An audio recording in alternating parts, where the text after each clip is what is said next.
Welcome to Inside ELAS, the podcast where we explore how AI is transforming the way we do literature reviews.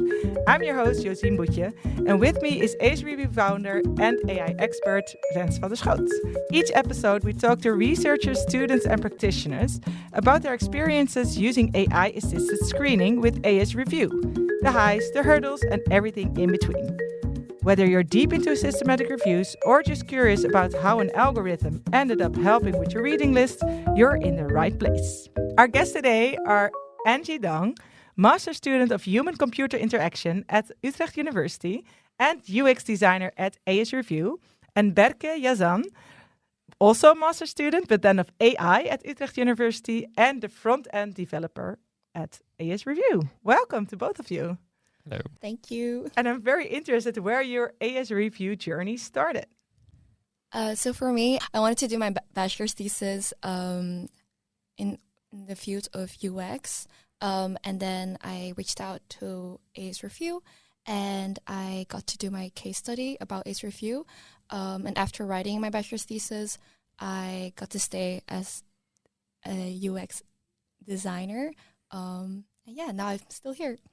And how did you, because you reached out to ASReview, UX, so there was probably a lot of wrong with it. Back then, I was still researching version 1. Okay. And especially with the onboarding, I remember that it was kind of hard for users to understand it. So I wanted to dive deeper into explainable AI. So I researched that during my bachelor's thesis. Yeah. And Berke, you're currently also working at the new version, 2.0. Mm-hmm. What features are you mainly working on? Well, currently, I think before I started, I think one of the points that needed improvement was the explainability and the intuitiveness of the software. So currently, we're trying to make it simpler to use for everyone, yet still keeping the complexity, keeping the accuracy of the models. So that's where I'm at. Yeah.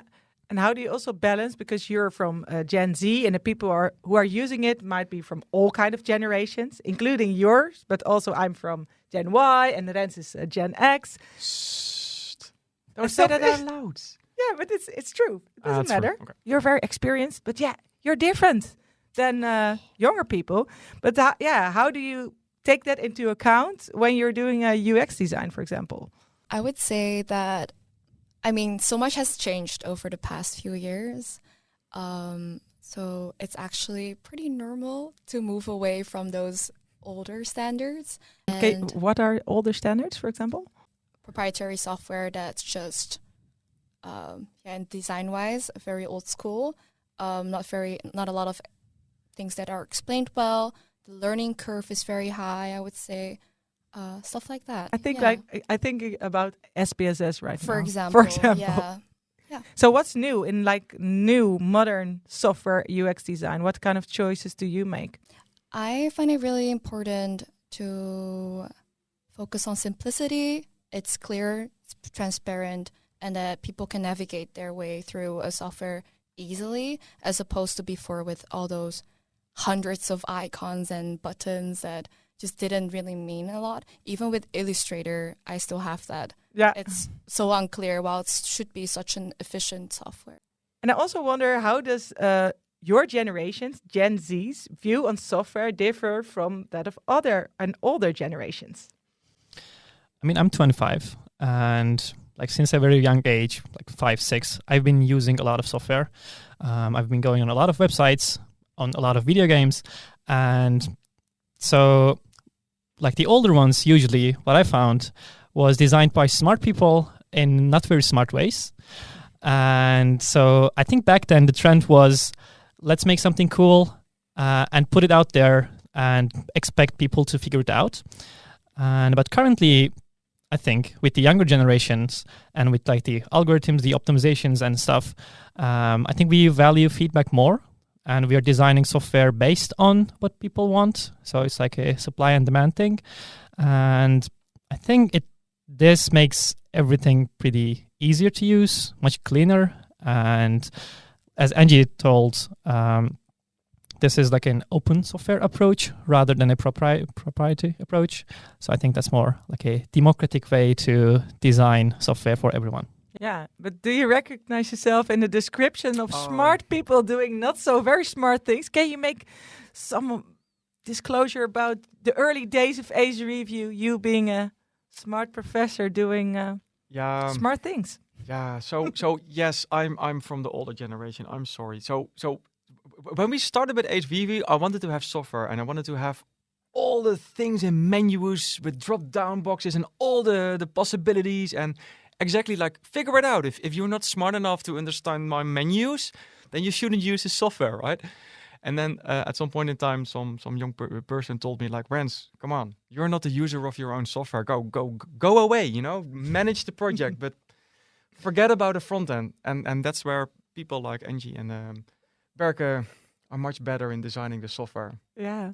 And you also talked, both of you, about it being an open source project. What did you learn by contributing to such an open source, non-proprietary project?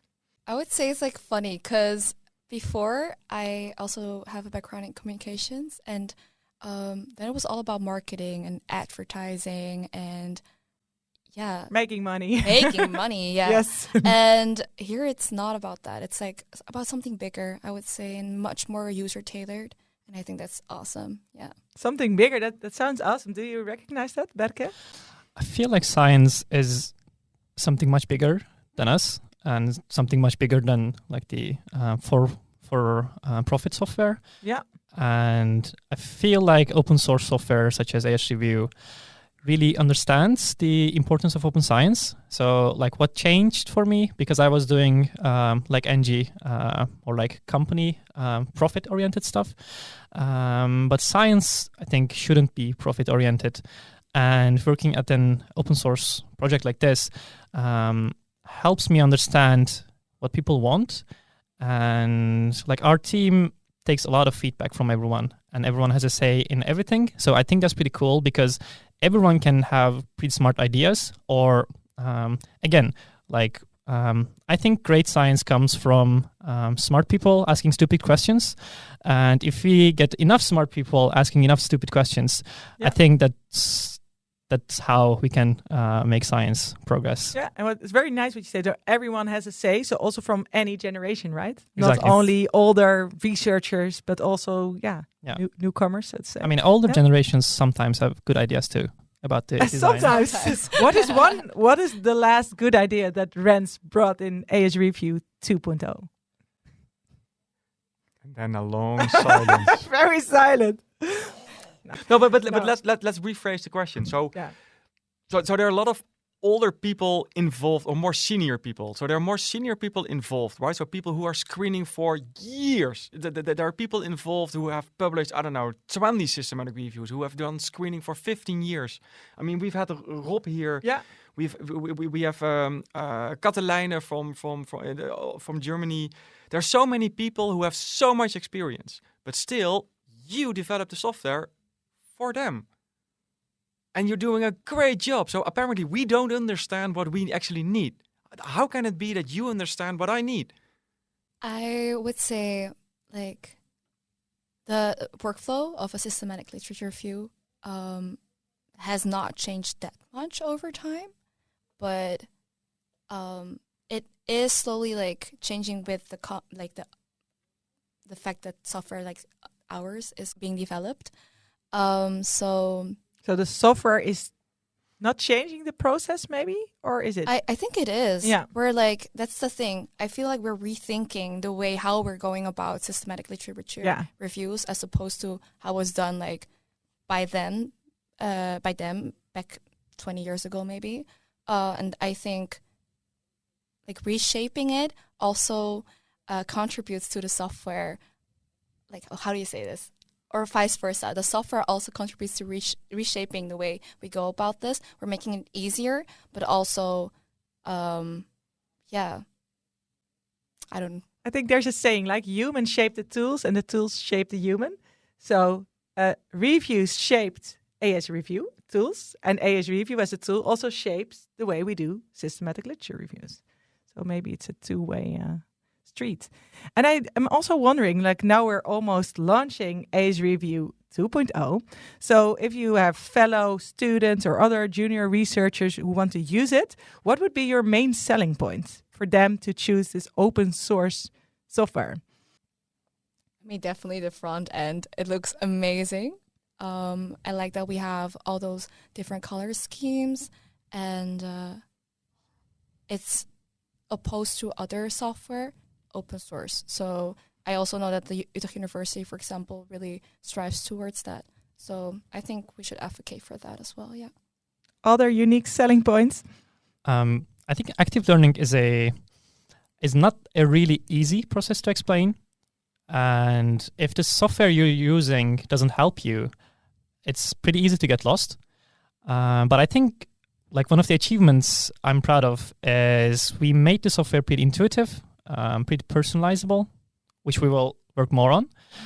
And like from the moment you step on the software and while you're using it and when you're finished with it, we are kind of holding your hand at every step. So if you're like a 40-year-old experienced researcher or a researcher that tries to understand how active learning works and how systematic review works, the software helps everyone.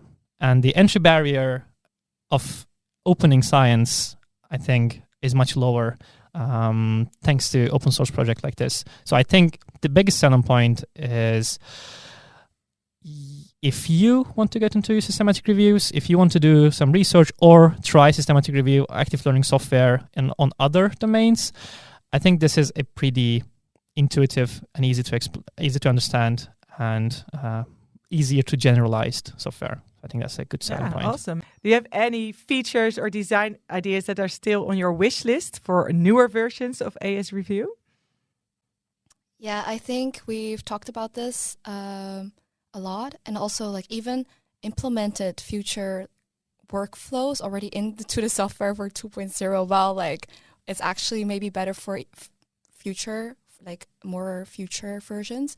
But for example, like data extraction, we want to add stuff like that. Oh, awesome. But how does it work? It's already integrated, but the user won't see it yet? No, not like that, but more like we already we previously added features to the software where you could actually already kind of implement the future steps after like finishing screening. But we decided to like maybe like not launch it yet first, because there's so many ideas, and just focus on screening first. But data extraction, customization, as Berke said before, personalizing it more. I think those are really cool ideas. Yeah, and with open source software, there are also always Easter eggs. So how many are there hidden? Let's say the amount, but not say what they are. How many Easter eggs are to be found? Let's say a couple. A couple. Do I know all of them? I won't spoil it. Yes. Really? Oh. And I also wonder, for speaking of wish list, do you have anything on your bucket list for the next adventure of ELAS? Because we're seeing a lot of stickers here. ELAS is a lion. And we had some requests for ELAS going to Italy or playing chess. What's your wish list for the next adventure? I mean, I haven't seen a ELAS in space, maybe. So that might be an interesting ELAS addition. in outer space. What about you, Angie? Maybe ELAS touching grass, like going outside, I think would be nice. Yeah, the human touch of ELAS. Plants, awesome. Gardening, yes. I think that brings us to the end of this episode. Thank you so much, Angie and Berke, for being our guests today. And we talked a lot about what Gen Z can bring to the land of open source software. In this case, by dropping all these drop-down menus, but just making the software more self-explainable and intuitive for the current day users. If you enjoyed this episode, share it with your fellow researchers, supervisors, or that one colleague who still screens everything manually. We see you. For more stories, updates, and insights, follow us and stay tuned. ELAS can't wait to expand its community, making its little digital heart positively pulsing in binary with joy.